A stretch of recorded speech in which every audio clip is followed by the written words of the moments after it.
করা হয়েছে তাদের প্রতিটি পদই অত্যন্ত গুরুত্বপূর্ণ, যা বর্তমান সরকার এবং দেশের স্থিতিশীলতার জন্য চরম বিপজ্জনক।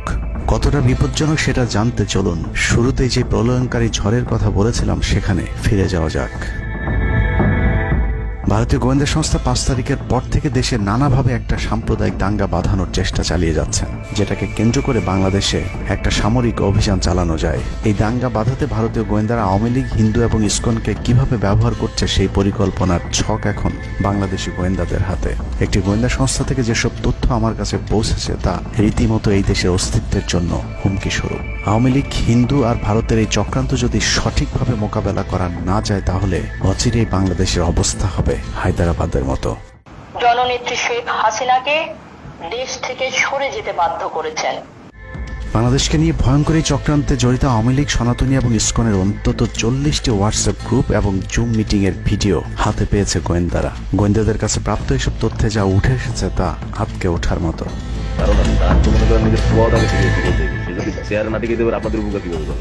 সেনাপ্রধান জামাত হলে এতদিন আওয়ামী লীগ বাইকে ফেলা দিত, ঠিক আছে?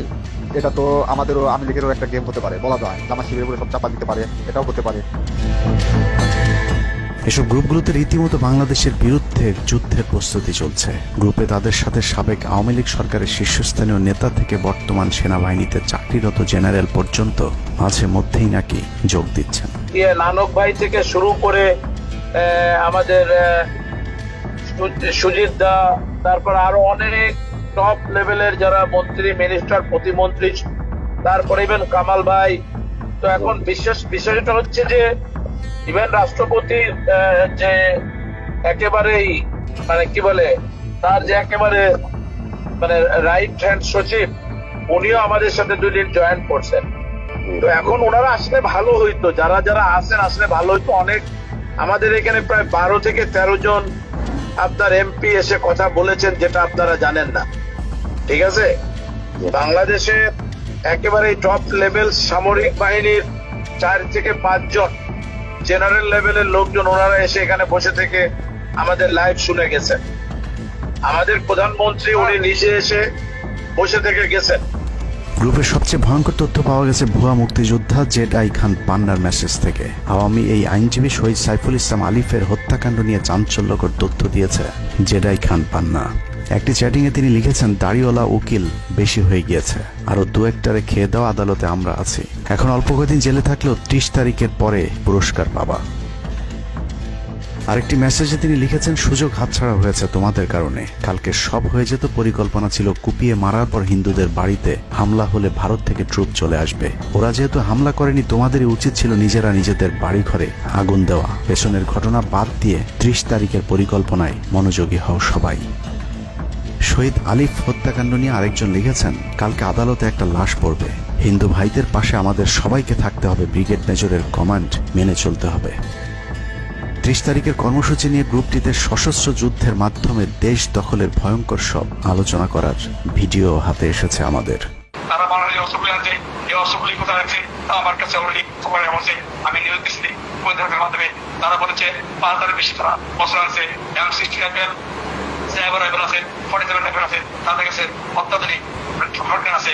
আলোচকদের একজন বলছিলেন, সাবেক এবং বর্তমান পুলিশের সমন্বয়ে 1700 অস্ত্রধারী গ্যারিলা প্রস্তুত করা হয়েছে 30 নভেম্বরের জন্য। আমরা এটার কথা বলেছি, পুলিশ পার্টির কথা বলছি, পুলিশের অনেক উদ্যোগতা প্রত্যেকটা থেকে শুরু করে পুলিশ পার্টি তারা এসে এসেছেন, ওনারা আমার সাথে কথা বলে আমাদের যোগাযোগ রক্ষা করছে। ঢাকা শহরকে কিভাবে ব্লক করা হবে সেই পরিকল্পনাও করা হচ্ছে এসব জুম মিটিংগুলোতে। আমাদের কাজের আব্দুল্লাহপুর, আব্দুল্লাহপুর, আশুলিয়া, টঙ্গির আছে, আরো উত্তরা, ওইটা আমরা ব্লক করে দিবেন, তাহলে আমরা খুব সহজেই আমাদের কাজ সফলতা হবে। সশস্ত্র যুদ্ধের জন্য পুরো দেশকে মোট 10টি বিভাগে বিভক্ত করা হয়েছে, যেখানে একজন করে ব্রিগেড মেজর নিয়োগ দেওয়া হয়েছে, যাদের সবাই দেশেই অবস্থান করছেন। এর মধ্যে গ্রুপে প্রাপ্ত জেডাই খান পান্নার নম্বরটিতে মেসেজ পাঠানো হলে মুহূর্তেই সাড়া দেন তিনি। কল করতেই গড় গড় করে সবকিছু স্বীকার করেন। জেডাই খান পান্না, জি আমি তাই। 30 তারিখ 50 থেকে 80% পুলিশ, আনসার, এমনকি সচিবালয়ের আমলারাও তাদের পক্ষে মাঠে নামবে বলে স্বীকার করেন গেরিলা আক্রমণের পরিকল্পনাকারী জেডাই খান পান্না। আপনারা কি কোনো গেরিলা ইনভেশন হামলা করা যাবে? ঢাকার স্টুডেন্টরা যদি এখনো সাপোর্টার্স অর্গানাইজ হইতে নামে, এই অ্যাডমিনিস্ট্রেশনের 50% না 80% লোক নেমে আসবে, পার্টিকুলারলি পুলিশ অফিসার এবং সেক্রেটারিয়েট থেকে। পালিয়ে যাবার আগে এই ভিডিও প্রচারের সাথে সাথে রাষ্ট্রদ্রোহিতার অভিযোগে তাকে গ্রেফতার করতে হবে, তাহলে চক্রান্তকারীদের আরো পরিকল্পনার তথ্য পাওয়া যেতে পারে। ভবিষ্যতে এ ধরনের ষড়যন্ত্র বন্ধ করতে গ্রুপে থাকা সকলের মোবাইল নম্বর এবং চেহারা দেখে শনাক্তের পর দ্রুত গ্রেফতার করতে হবে। সূত্র জানিয়েছে, ডিজিএফআই প্রধানের প্রত্যক্ষ তত্ত্বাবধানে চলছে এসব দেশবিরোধী তৎপরতা।